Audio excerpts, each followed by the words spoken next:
Media persons, मैं सबका बहुत बहुत शुक्रिया करती हूँ कि आप अपनी बहन को, बेटी को यहाँ समर्थन देने के लिए आए। और बाबूजी आज हमारे बीच में चल के आए हैं। किसान मुझे लगता है किसी पहचान की मोहताज नहीं है। आपने जो आवाज देखी, गाजीपुर बॉर्डर पे हम भी थे, रात दिन रहते थे, हमने सारी चीजें अपनी आंखों के सामने से देखी।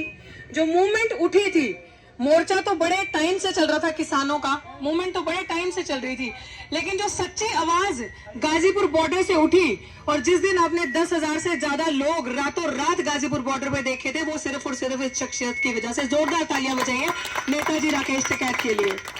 हमेशा मैं इसलिए बोलना चाहती हूँ, आज आप यहाँ पे आए, आपने ये साबित कर दिया कि अगर कोई एक छोटा भाई जो कमजोर है किसी तरीके से, तो बड़ा भाई उसका सहारा देने कैसे आता है समाज का, जो सशक्त है, जिसके पास वो आवाज है, जिसके पास वो ताकत है।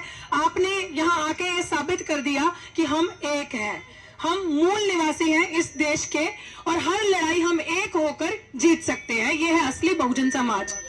और एडवोकेट महमूद प्राचा जी का तहे दिल से शुक्रिया, मिशन सेव कॉन्स्टिट्यूशन के नेशनल कन्वीनर, जिन्होंने हर मजलूम की हमेशा आवाज उठाई है और हमेशा साथ दिया है।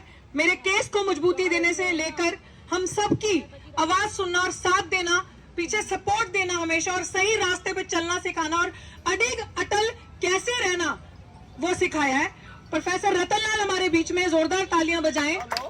ये वो शख्सियत है, मैं ये इसलिए बताना चाहती हूँ कि यही दिल्ली विश्वविद्यालय है, वो प्रोफेसर है और मैं भी यहाँ पे प्रोफेसर थी ठेके पे, हम थे ठेके पे। ये परमानेंट है, फर्क सिर्फ इतना है क्योंकि सब कुछ तो ठेके पे ही हो गया इस सरकार के आने के बाद। अब सिचुएशन ये है, ये मैं इसलिए आपको बताना चाह रही हूँ, थोड़ा सा मैं नेताजी को भी बता दूं कि क्या हुआ है। प्रोफेसर रतन लाल के बारे में बताना क्यों जरूरी है, क्योंकि हमने बहुत कुछ सीखा है इनसे। ये वो प्रोफेसर है जिनके ऊपर एक फर्जी FIR, जिसके अंदर कोई मेरिट नहीं था, वो FIRs जो दिल्ली, जब दलितों की बारी आती है, जब SC ST OBC मिनोरिटीज की बारी आती है, तो दिल्ली पुलिस फटक से कर देती है FIR। अच्छा, इनके ऊपर डंडा चलाना है, इनको जेल में भेजना है, फटाफट FIR कर दी। इतनी बड़ी शख्सियत पे फर्जी FIR। और यही यूनिवर्सिटी, यही वाइस चांसलर साहब ने, यही DU के एडमिनिस्ट्रेशन ने, जब इनका प्रमोशन के लिए सारी एलिजिबिलिटी, सारे क्राइटेरिया दुरुस्त थे, वो प्रमोशन रोक दिया। क्या कह के कि इनके ऊपर FIR है, केस कोर्ट में पेंडिंग है। और यही क्रिमिनल, ये देखें आप, क्रिमिनल, ये देख रहे हो मच्छर, क्रिमिनल सविता रॉय, ये क्रिमिनल, क्योंकि मैं बता रही हूँ उसकी खुद की कोई औकात नहीं है, क्योंकि ये संघ का झंडा डंडा अभी से उठाने लगी। ये इलीगली बैठी है अपनी पोजीशन पे।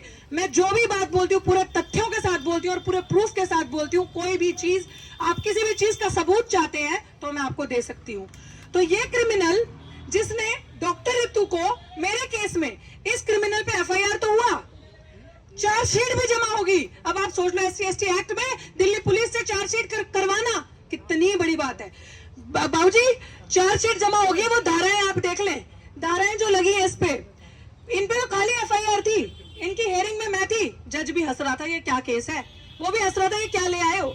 और ये चार्जशीट जमा होगी, धाराएं देख लो, नॉन बेलेबल। किसी धारा में 2 साल की सजा है, किसी धारा में 7 साल की सजा है। लेकिन ये है हमारा दुर्भाग्य कि जाति जो है वो कभी नहीं जाती, क्योंकि एक विचारधारा, एक जाति के लोग आज सत्ता में अंदर बैठे हैं, कुर्सी पे बैठे हैं, उनकी वजह से आज क्रिमिनल अपराधी कार्यरत है, कुर्सी पे है, और एक बेगुनाह सड़क पे है। अब बताएं हम अपने हक की आवाज कहां उठाए। 35 बच्चों की फ्रॉड चिट्ठी बनाई, और वाइस चांसलर, अभी हमारे पास बहुत सबूत ऐसे हैं जो हम आपको आने वाले वक्त में देंगे।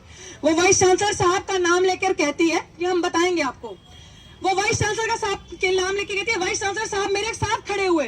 और वाइस चांसलर साहब बड़ी बड़ी जगह जाते हैं, पार्लियामेंट्री कमेटी में, SC कमीशन में उनका नुमाइंदा जाता है और बोलता है हमें तो पता ही नहीं था, हमें तो कुछ पता ही नहीं है। लेकिन वो क्रिमिनल क्लेम कर रही है पता है, इसका सबूत हम आपको देंगे, वो कोर्ट में भी देंगे और आगे भी देंगे।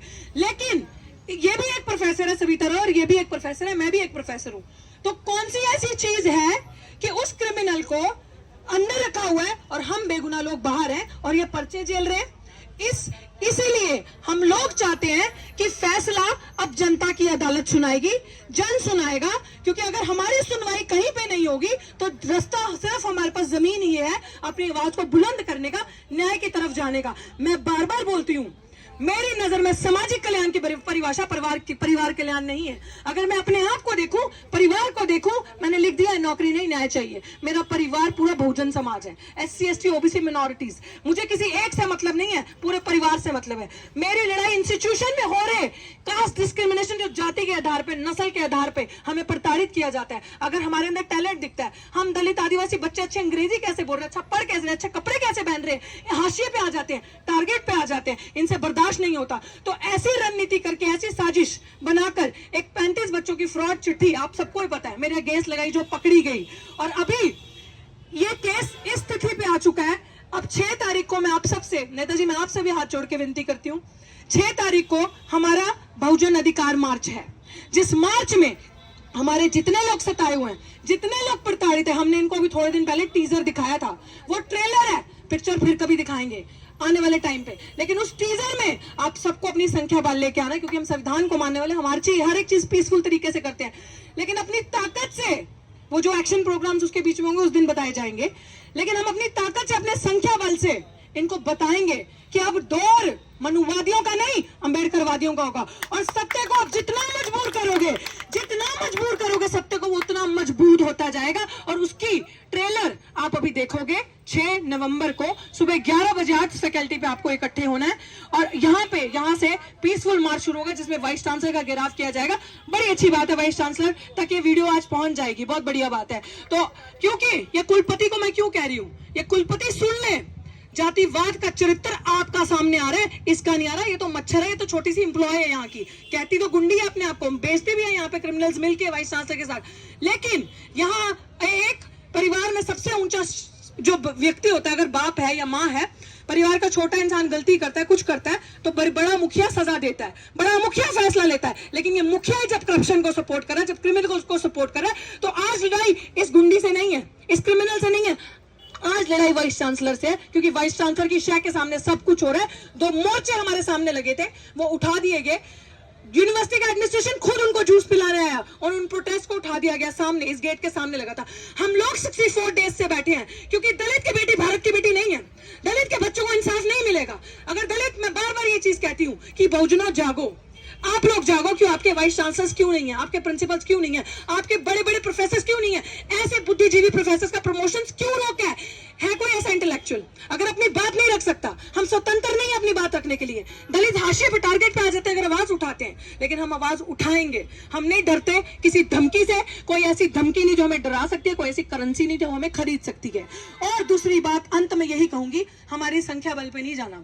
हमने आपको दिखाया है कि कभी यहाँ पे 5000 लोग भी होते हैं, कभी 200 भी होते हैं, कभी 20 ही होते हैं, क्योंकि हम गरीब लोग हैं, ये गरीब लोगों का आंदोलन है। इस आंदोलन में बाबूजी दरिया से लेके, माइक से लेके, बैनर से लेके सब समाज का दिया हुआ है।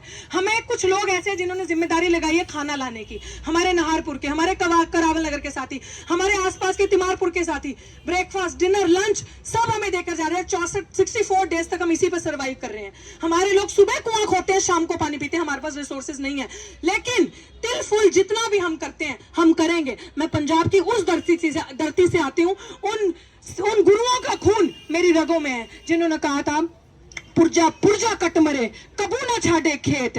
पूरा अगर आपको सुनाऊं तो सूरा 100 पहचानी है, जो लड़े दीन के हेत, पुरजा पुरजा कट मरे कबू न छाड़े खेत। अगर मेरी आखिरी सांस भी बचेगी तब भी मैं सिर्फ और सिर्फ न्याय के लिए जीऊंगी, समाज के स्वाभिमान को झुकने कभी नहीं दूंगी। ये मान सम्मान की लड़ाई है, सदियों से अगर हमारी लड़ाई है तो वो मान सम्मान की है। और अब हमारी सबसे बड़ी लड़ाई है अपने हक अधिकार संविधान को बचाने की। तो आप सब जितना भी वक्त दे सकते हैं इस लड़ाई में शामिल हो, जितनी भी ऑर्गेनाइजेशन है बढ़ चढ़ के आए। पीके साहब आपका बहुत बहुत शुक्रिया, जितने भी साथी हैं, रमेश कुमार सर, हमारी रोहिणी की टीम है, आप सबका बहुत बहुत तहे दिल से, पीके राघव जी रिटायर हमारे IAS ऑफिसर्स हैं, आप सबका तहे दिल से